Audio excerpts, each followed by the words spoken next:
पप्पू यादव ने अकेले लड़कर देख लिया। वो समझ गए हैं कि अब ऐसे अकेले लड़ने से उनका राजनीतिक भविष्य बचने वाला नहीं है।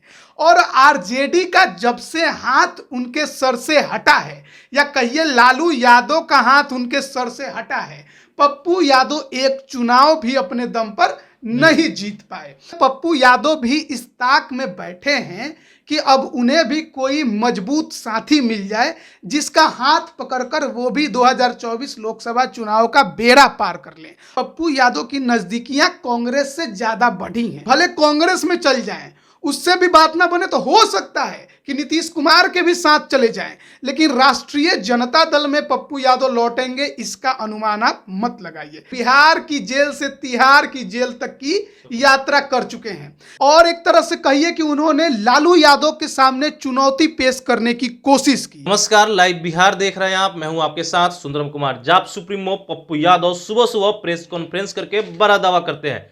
सबसे पहले वो दावा करते हैं कि महागठबंधन पे किसी प्रकार का हमला होता है तो सबसे पहले अगर जो खड़ा होता है तो वो पप्पू यादव यानी कि मैं खड़ा होता हूं। वही दूसरी तरफ लगातार पिछले बार देखा गया था कि वो तेजस्वी यादव को लेकर के काफी कड़ा हमला करते थे और नीतीश कुमार के बचाव में भी खड़े होते थे। लेकिन इस बार पप्पू यादव ने यह रास्ता साफ कर दिया है कि महागठबंधन पे अगर हमला हो तो मैं खड़ा रहता हूं। 2024 लोकसभा चुनाव सामने है और पप्पू यादव का सुर बदला बदला सा नजर आ रहा है। क्या वाकई में पप्पू यादव का मन बन चुका है महागठबंधन में शामिल होने का? अब अकेले शामिल होंगे, पार्टी सहित शामिल होंगे, या फिर क्या होगा? इसी बिंदु पे बात करने के लिए हमारे साथ हमारे सीनियर जर्नलिस्ट राजमोहन तिवारी जी हैं। पप्पू यादव पीसी किए सुबह सुबह बड़ा दावा कर दिया महागठबंधन पे अगर हमला हो तो मैं सबसे पहले खड़ा होता हूं उनके बचाव में। क्या है इस पूरे चीज का मतलब? देखिए, अब बिहार की राजनीति जो है वो पूरी तरह बदलते आपको नजर आएगी। पिछले 6-7 सालों से जो पप्पू यादव आपको अब तक नजर आ रहे थे, अब उनके सुर बहुत ज्यादा बदलने वाले हैं। खुद की पार्टी बनाकर अकेले लड़ाई लड़ने की भरपूर उन्होंने कोशिश की, लेकिन वो समझ गए हैं कि आरजेडी का हाथ जब से उनके ऊपर से हटा है, कहीं ना कहीं अगर देखा जाए तो राजनीति में उनका कद जो है वो घटते चला गया है, क्योंकि 2014 के बाद से कोई भी चुनाव वो जीत नहीं पाए।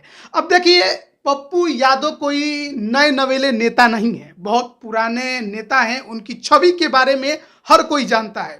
खुद को विद्रोही भी कहते रहे हैं और एक समय था जब कहते थे कि दलितों और गरीबों के लिए वो विद्रोही हैं और रॉबिन हुड अपने को बताते थे।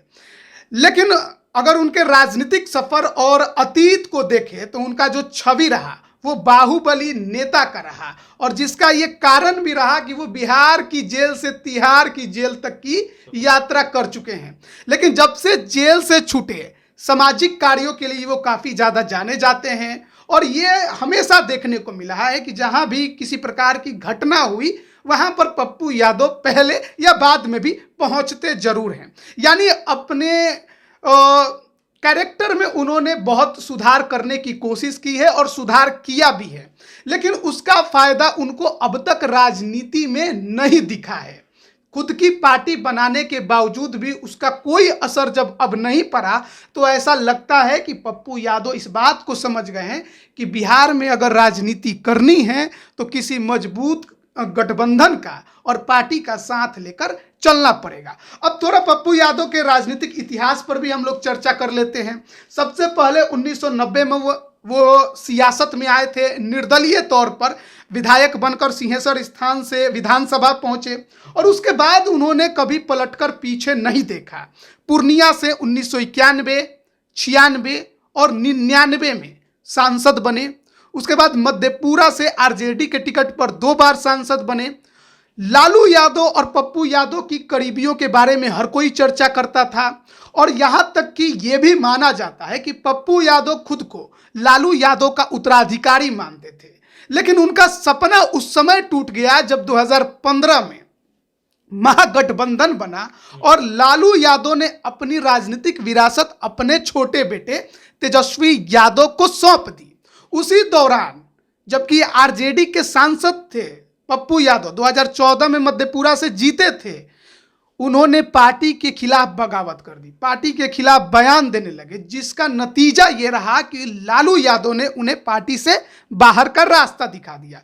उसके बाद पप्पू यादव किसी पार्टी में शामिल होते नजर नहीं आए, जबकि उन्होंने खुद की अपनी जन अधिकार पार्टी बनाई और एक तरह से कहिए कि उन्होंने लालू यादव के सामने चुनौती पेश करने की कोशिश की, यादव वोट बैंक लेने की, अपने फेवर में लेने की कोशिश की। बिल्कुल, यादव वोट बैंक में बंटाधार करने की कोशिश की, उसे बांटने की कोशिश की, उसे तोड़ने की कोशिश की और उसके लिए उन्होंने 2019 और 2020 का विधानसभा चुनाव लड़ाया भी अपने उम्मीदवारों को और खुद लड़ा भी, लेकिन इसका नतीजा कुछ देखने को नहीं मिला।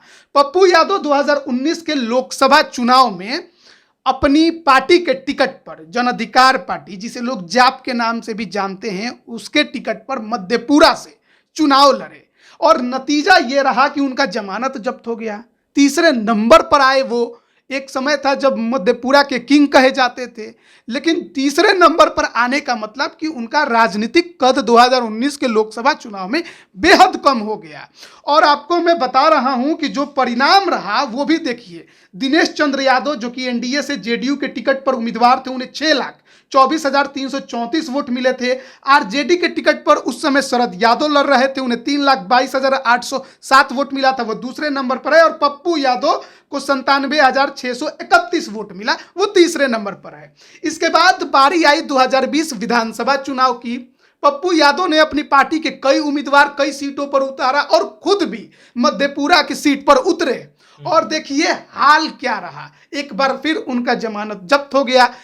परिणाम देखिए, आरजेडी से डॉक्टर चंद्रशेखर जो कि अभी वर्तमान में शिक्षा मंत्री हैं, वो उम्मीदवार थे, उन्हें 81,116 वोट मिला और वो चुनाव जीते। एनडीए से जेडीयू ने निखिल मंडल को मधेपुरा विधानसभा सीट पर उतारा और उन्हें 65,070 वोट मिला, वो दूसरे नंबर पर रहे। और पप्पू यादव जाप के टिकट पर लड़े तीसरे नंबर पर, उन्हें 26,591 वोट मिला। यानी कि पप्पू यादव ने अकेले लड़कर देख लिया, वो समझ गए हैं कि अब ऐसे अकेले लड़ने से उनका राजनीतिक भविष्य बचने वाला नहीं है। और आरजेडी का जब से हाथ उनके सर से हटा है, या कहिए लालू यादव का हाथ उनके सर से हटा है, पप्पू यादव एक चुनाव भी अपने दम पर नहीं जीत पाए। अब ऐसे में जिस प्रकार बिहार की राजनीति में परिवर्तन हुआ, चाचा भतीजा यानी नीतीश कुमार तेजस्वी यादव एक साथ आ गए, तमाम बीजेपी विरोधी पार्टियां एक साथ आ गईं। पप्पू यादव को भी देखा जाता है कि बीजेपी पर हमला करते हैं लेकिन नीतीश कुमार का बचाव करते हैं। अब ऐसे में पप्पू यादव भी इस ताक में बैठे हैं कि अब उन्हें भी कोई मजबूत साथी मिल जाए जिसका हाथ पकड़कर वो भी 2024 लोकसभा चुनाव का बेड़ा पार कर लें। अब इसके लिए उपाय क्या है, सवाल ये उठता है, क्योंकि देखिए मधेपुरा की सीट पर ही पप्पू यादव ताल ठोकने की तैयारी में फिर से जुटे हैं। लेकिन अब मधेपुरा की सीट पर दिक्कत यह है कि ये तो जेडीयू के खाते में है, अभी जेडीयू के सांसद यहां से अभी हैं, चुनाव जीते हुए हैं। ऐसे में दिनेश चंद्र यादव का क्या पत्ता कटेगा या पप्पू यादव को कोई अपने साथ लाएगा। महागठबंधन में शामिल है कांग्रेस और कांग्रेस की ही राज्यसभा सांसद हैं पप्पू यादव की पत्नी रंजीत रंजन, माफ करिएगा। हाल के समय में यह भी देखा गया है कि पप्पू यादव की नजदीकियां कांग्रेस से ज्यादा बढ़ी हैं। चर्चा यह भी चल रही है कि उनकी पार्टी का विलय भी कांग्रेस में हो सकता है। अब ऐसे में क्या मधेपुरा की सीट महागठबंधन में जब टिकटों का बंटवारा होगा, सीटों का बंटवारा होगा, तो क्या कांग्रेस के खाते में जाएगी? ये एक बड़ा सवाल है। दिनेश चंद्र यादव फिर क्या करेंगे? देखिए, दिनेश चंद्र यादव के बारे में भी मैं आपको बता दूं कि ये जेडीयू के बहुत पुराने सिपाही हैं, 3 बार के सांसद भी हैं। पहले 3 बार के सांसद थे, चौथी बार मधेपुरा से चुनाव जीता इन्होंने 2019 में। सहरसा से सांसद रहे हैं, खगड़िया से सांसद रहे हैं और पहली बार 2019 में मधेपुरा से चुनाव लड़ा, वहां भी चुनाव जीतने में सफल रहे। जीत का रेशियो इनका सही रहा है। और आपको बताएं कि ये नीतीश सरकार में उद्योग मंत्री भी रहे हैं। 2015 में ये विधानसभा चुनाव भी सिमरी बख्तियारपुर से जीते थे, लेकिन 19 में जब सांसद बन गए तो सीट छोड़ दिया। अब दिनेश चंद्र यादव के लिए मैं आपको बताऊं कि ये कहीं से भी चुनाव लड़ सकते हैं। पिछली बार 2014 से खगड़िया से जब चुनाव लड़े थे तो महबूब अली कैसर से हार गए थे।